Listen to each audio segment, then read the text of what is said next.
हमारे वृंदावन में जिन्होंने श्री बिहारी जी को प्रकट किया, स्वामी श्री हरिदास जी महाराज।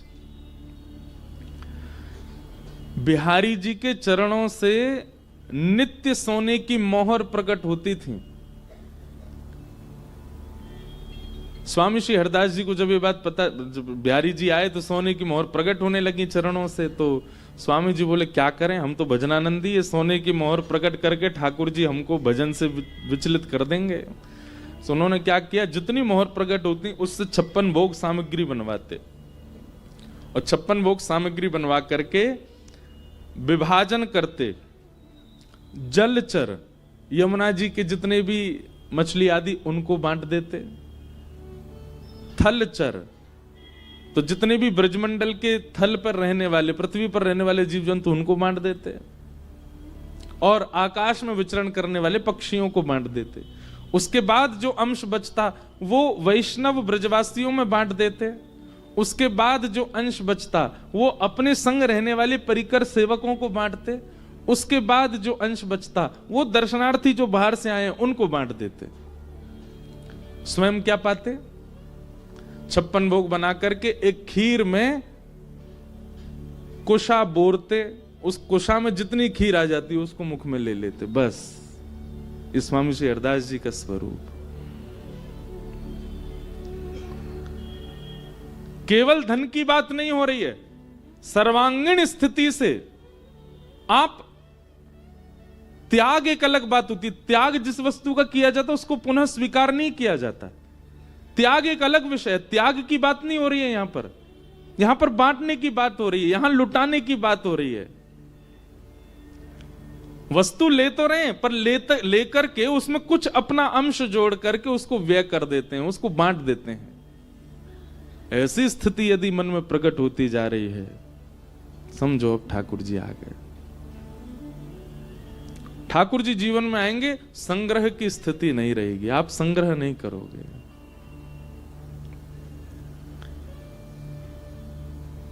दूसरा, ठाकुर जी यदि जीवन में आ गए तो देहाभिमान शून्य हो जाओगे। कब सो रहे हैं, कब खा रहे हैं, अभी हमारी प्रायोरिटी क्या होती है? अभी प्रायोरिटी में कहीं ना कहीं सोना है, अभी प्रायोरिटी में नाश्ता है, अभी प्रायोरिटी में भोजन है, अभी प्रायोरिटी में संध्या भोजन है। पर ठाकुर जी जब जीवन में आ जाएंगे तो ये जितने भी शारीरिक प्रायोरिटीज है ना, ये सारी एक कोने होती चली जाएंगी। अब निद्रा प्रधानता नहीं है, निद्रा केवल इसलिए है तो इतना सो लें कि हमारे तन को रोग ना लगे, बस इतना ही सोओगे आप। इतना ही पाएंगे कि जिससे तन चल सके, वही पहनेंगे जिससे जाड़ा ना लगे, सर्दी ना लगे, वही पहनेंगे जिससे थोड़ा बस तन ढक जाए। बहुत व्यवस्थित रहने की स्थिति नहीं रहेगी, ठाकुर जी जीवन में आ जाएंगे।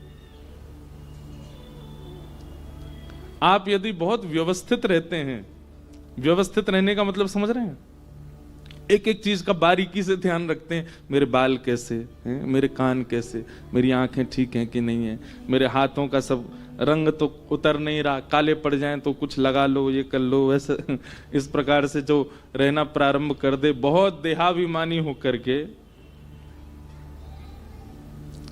कहीं ना कहीं भगवत प्राप्ति में कोई अभी दूरी है। आप देहाभिमान शून्य हो जाओगे।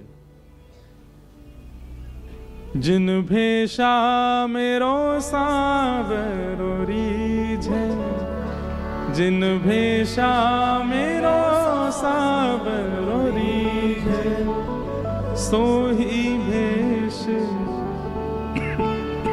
ओ मैं तो सोही भेष धरूंगी, मैं तो सोही भेष धरूंगी, धरूंगी। मैं बैरागन हूँगी,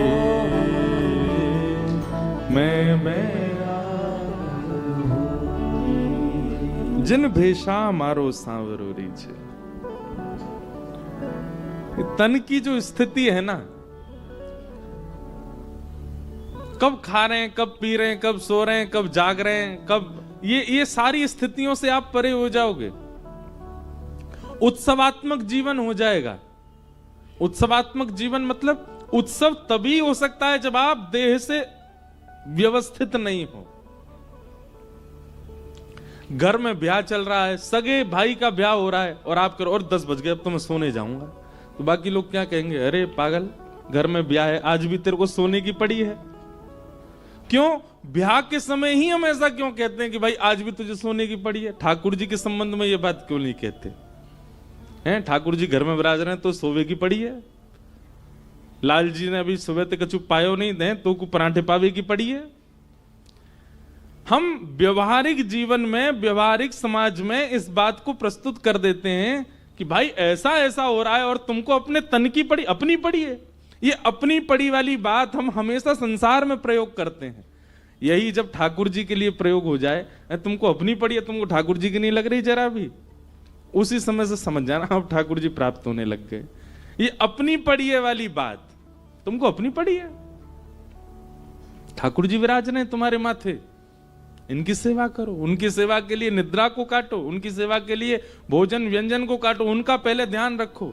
ऐसी स्थिति करनी नहीं पड़ेगी, अपने आप प्रकट होने लग जाए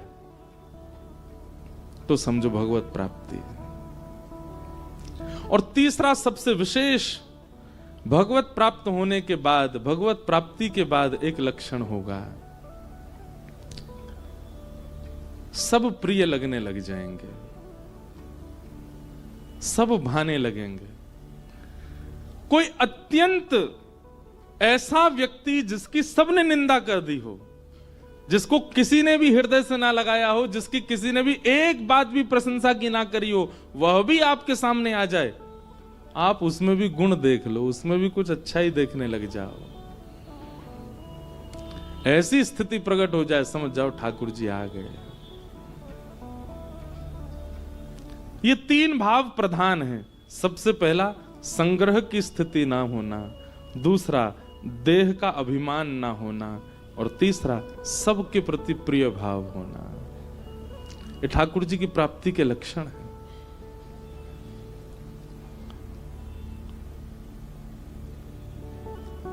नंद जी के आत्मज उत्पन्न हुए, सब ब्रजवासी नाच रहे हैं, गा रहे हैं, आनंद मना रहे हैं। अवाद्यंत विचित्राणी वादित्राणी महोत्सवे, ऐसे ऐसे वाद्यों को बजा रहे हैं जो वाद्य हैं ही नहीं। यही होता है उत्सव में। जब उत्सव चरम हो जाता है तो फिर यह नहीं देखा जाता कि सामने हमारे वाद्य है, कि हमारे ढोलक है, तबला है, अरे जिससे आवाज प्रकट हो उसी को बजा बजा के उत्सव करते हैं। ऐसे ही सब ब्रजवासियों की स्थिति हो गई। ढोलक तबला 3-4 दिन तक बज सकते हैं, उसके बाद तो इनकी अवधि नहीं है बजने की। अब क्या करें, उत्सव तो मन रहा है, 6 महीना तक नंदोत्सव मनता रहा, और कई कई जगह तो 1 वर्ष का भी आता है। ऐसा वर्णन करते हैं कि इतना उत्सव मना, इतना उत्सव मना कि ठाकुर जी की प्रथम जन्माष्टमी आ गई, ठाकुर जी का प्रथम जन्मोत्सव आ गया। तब बूढ़ी बुजुर्ग माताएं गई यशोदा मैया से, बोली अरे बहन, लाला 1 बरस को है वे आयो, हमने तो छठी पूजी ना लाला की, छठी पूजना भूल गए। इसलिए आज भी वृंदावन के कई मंदिरों में जन्माष्टमी से 1 दिन पहले छठी पूजी जाती है ठाकुर जी की। क्यों? बोले यशोदा मैया भूल गई, तो लाला जब 1 बरस के हवे वारे वहां से 1 दिन पहले छठी पूजी, या हमारे सप्तमी के दिन ठाकुर जी की छठी पूजती, भादों की सप्तमी को।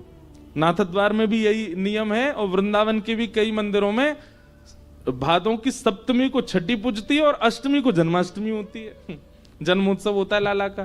किस भाव से? बोले यशोदा मैया भूल गई लाला की छठी पूजनो, इतना उत्सव मना।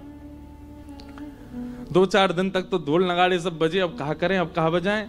तो कोई अपने हाथों से कोई स्वर निकालने लगा, कोई अपने गालों को बजाने लगा, कोई साज मिल जाए, कोई आवाज निकालने वाली कोई भी वस्तु मिल जाए, उसी पे डंडा से बजा रहे हैं, नंद घर आनंद भयो जय कन्हैया लाल की। हमारे नाना जी एक बात कहते, बोले लाला बड़े बड़े पेट वाले लोग डोल रहे। ग्वाल बाल बोले अरे इतना बड़ो पेट लेके डोल रहे हो, कहा करोगे? बोले लेट जाओ, यही को ढोल बना के बजा में। कोई बिना बार बार डोल लो। सुबह से बोले ऐसी चिकनी चांद लेके डोल लो है, चल हमें अपने कंधा पे बैठा ले, तेरे सिर ही बजा लेंगे। और वे लोग भी मान नहीं करते, वे लोग भी अपना अपमान नहीं सहते। नंद के लाला भयो भैया, जैसे तुम्हारा मन हो वैसे करो, अवाद्यंत विचित्राणी वादत्राणी महोत्सवे। ये महोत्सव का स्वरूप है। महोत्सव में एक दूसरे की टांग खिंचाई होती है, कोई बुरा नहीं मानता, सब एक दूसरे इसी प्रकार करते हैं सब। सब नाच रहे हैं, सब गा रहे हैं। बड़े भागते यशोदा मैया ऐसो सुत तन जायो। बड़े भागते यशोदा मैया ऐसो सुत तेन जायो। पूर्ण ब्रह्म जगत को स्वामी सोते ने गोद खिलायो। पूर्ण ब्रह्म जगत को स्वामी सोते ने गोद खिलायो। याकू मगवा दे झूलनवा तेरो ललना। याकू मगवा दे झूलनवा तेरो ललना। अरे जुग जुग जीवेरी नंदरानी मैया तेरो ललना। जुग जुग जीवेरी नंदरानी मैया तेरो ललना। अरे हाँ तेरो ललना। ओ मैया तोरे द्वारे यशोदा तोरे द्वारे बाला जोगिया आयो।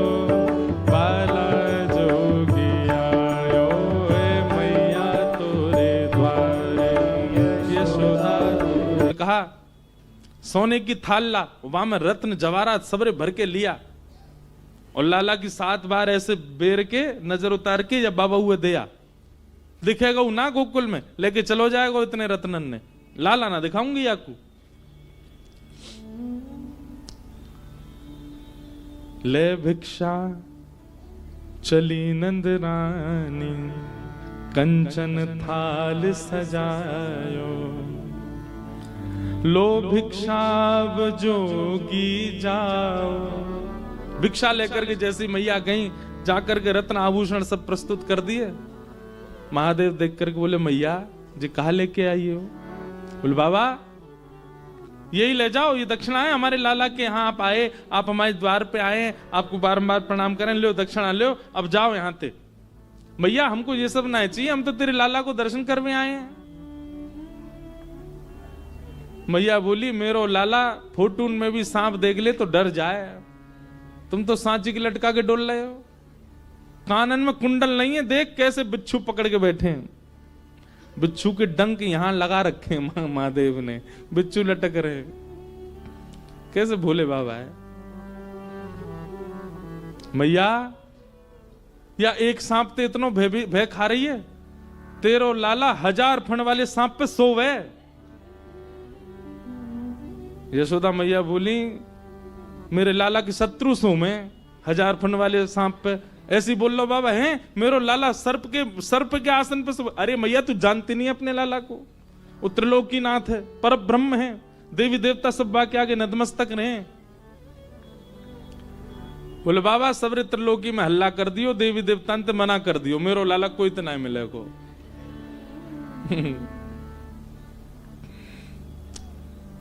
महादेव बोले ना चाहिए तेरी दौलत भिक्षा, ना चाहिए तेरी दौलत ना ये कंचन माया हो मैया, ना ये कंचन माया। तेरे लाल को दर्श करा दे मैया, तेरे लाल को दर्श करा दे मैया। मैं बड़ी दूर ते आयो हो मैया, बड़ी दूर। मैया काशी ते चल के आया हूं, बहुत लंबो समय लगो मैया, कछु ना चाहिए, बस अपना लाला दिखा दे मुझको। मैया बोली लाला तो ना मिलोगे बाबा, और कछु बता। महादेव ने थोड़ी अपनी भ्रगुटी टेढ़ी करी, त्रिशूल गाड़ दिया और बैठ गए। मैया तू अभी साधुन की हट जाने ना है, हम तेरे द्वार पे ही बैठे रहेंगे। आज नहीं तो कल, कल नहीं तो परसों, कभी तो तेरो लाला ने करके आवेगो, तब देख लेंगे बाकू। और ऐसी समाधि में जाऊंगा, ऐसी समाधि में जाऊंगा कि प्रलय भी मुंह को हिला नहीं पावेगो यहां से। और महादेव त्रिशूल गाड़ के वहीं बैठ गए और जैसे नेत्र बंद करने लगे, मैया बोली बाबा बाबा तब मैं बाद में जाइयो, एक बात सुन ले। बोले कहा, लाला मुंह को घर में ही बूढ़ो करनो आ जाए, बाहर नहीं आवेगो। तू साधुन की हट कर रहा है, मैं त्रिया हट जानू। लाला को भीतर ही ब्याह कर दूंगी, भीतर ही बूढ़ो कर दूंगी, भीतर ही बालक है जाएंगे वाके, तो ये नहीं मिलाऊंगी। तू बैठ जाए यहां पे। महादेव के नेत्रों में आंसू आ गए। अरे मैया हम कोई हट नहीं करेंगे, हम चले जाएंगे, एक बार बस अपना लाला दिखा दे। बोले बाबा तू जो मांगेगा सो दूंगी, लेकिन लाला नहीं दूंगी। महादेव के नेत्र सजल हो गए। 33 कोटि देवता आकाश से देख रहे हैं, सबके नेत्रों में अश्रुबिंद है। अरे यशोदा, सूरदास जी तो पद लिखते हैं, हे यशोदा मैया धर्म ही ते पायो, नीके राख यशोदा मैया नारायण घर आयो।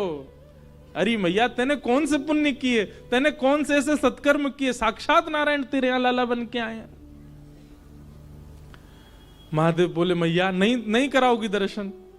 यशोदा मैया बोली नहीं कराऊंगी, और कुछ चाहिए तो बता। महादेव दूर एक वृक्ष के नीचे जाकर के बैठ गए और नेत्र बंद करके। बंधुओं देखो, क्या महादेव सर्व सामर्थ्यवान नहीं है? वे सब कर सकते हैं। उनके आगे पीछे ऐसी योगनी शक्तियां चलती हैं कि वो महादेव विचार करें वो प्रस्तुत होता है। पर ये जितनी भी शक्तियां हैं, जितनी भी योगनियां हैं, जितनी भी माया है, जितना भी ब्रह्मत्व है, इस सबकी बेड़ियां तोड़ के आगे जा सकता है। केवल प्रेम के आगे सब नतमस्तक हो जाते हैं। प्रेम से आगे कोई नहीं जा सकता। यशोदा मैया का प्रेम है, ब्रजवासियों का प्रेम है। हम आपको सत्य बता रहे हैं, ब्रजवासियों का प्रेम जो है ना वो इतना प्रधान है कि उसके आगे योग जप तप नियम ये सब ना आप लोगों के लिए है, ये सब दुनियादारी के लिए। हम ब्रजवासियों के लिए कोई योग नहीं, कोई जप नहीं, कोई तप नहीं, कोई अनुष्ठान नहीं, हमारे लिए कुछ नहीं है। हमारे लिए केवल एक है, प्रेम, बस। वास्तव में प्रेम का उद्गम स्थल है वृंदावन, वहीं से ही प्रेम सब जगह जा रहा है। महादेव सर्व सामर्थ्यवान है, परंतु यशोदा के प्रेम के आगे नहीं है। महादेव ने नेत्रबंद किए, नेत्रबंद करे, भीतर पौड़े भय लाला से बोले, बहुत बढ़िया ठाकुर जी, पौड़े रहो, आनंद करो आप तो। ठाकुर जी बोले, अरे महादेव आप पधारे, पर मैं क्या करूं, मैं तो मैया के बड़ो आधीन हूं। बोले हाँ ठीक है, आधीन तो रहोगे, ठीक है, सब आपकी माया है भगवान, दर्शन नहीं कराओगे। आप चाह जाओ तो सब हो सकता है, पर आप चाहते नहीं है हमें दर्शन कराना। जब भाव विह्वल महादेव को देखा, ठाकुर जी रोक नहीं पाए, खूब जोर से रोने लगे। यशोदा मैया ने खूब शांत कराए, ठाकुर जी शांत नहीं हुए। गोपियां सब लिए खिलौना झुंझुना दिखा रही हैं, लेकिन ठाकुर जी शांति नहीं हो रहे। दूध पिवा दियो, जल पिवा दियो, ठाकुर जी को रोनो बंद नहीं हो। नीलमणि लालमणि बन गए, रोते रोते ठाकुर जी लाल पड़ गए, गाल लाल है गए, महाराज माथो लाल पड़ गए। यशोदा मैया की घबराहट शुरू। तभी एक गोपी बोली, मैया सुबह तो कोई आयो का घर पे, कोई की नजर लग गई है का लाला को? बोले नजर को तो कोई तो मिलवायो नहीं मैंने लाला, लेकिन सुबह तो एक जोगी बैठो द्वार पे। बोले मैया मुझे दर्शन करा लाला को। मैया बोली, मैया बस भाई जोगी नहीं, कोई तंत्र मंत्र कियो भारत। बोले मैया तू अपनी गोद में ले जा लाला है, लेकिन वह जोगी को दर्शन करा दे। मैया ने जोगी बुलवाए भीतर, महादेव बैठे हैं बिल्कुल अपने ध्यान में। तुरंत गोपी आई और गोपी आकर बोली, अरे बाबा चलो यशोदा मैया बुला रही हैं। महादेव बोले, यशोदा मैया तो कह दो समय ना हमारे पास, इतनी देर तक हम द्वार पे खड़े रहे तब तो मिलवाया नहीं, अब बुला रही है भीतर, जरूर कोई आफत आई होगी। अरे बाबा तुम तो देखो कैसे सुंदर, कैसे भोरे हैं, कैसा तुम्हारो स्वरूप, बाबा खूब बढ़िया आतन की रोटी बना के पवावेगी यशोदा मैया, चलो भीतर। महादेव बोले अब हमारी कुछ शर्तें, पहले तो केवल दर्शन करना था, पर अब हमारी शर्त है। क्या? यशोदा का जो लाला है वो हमारी गोद में देना पड़ेगा।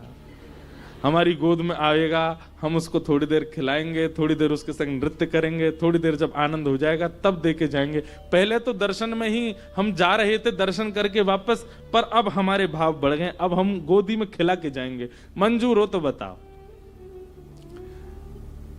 मैया से जाके कही, मैया बोली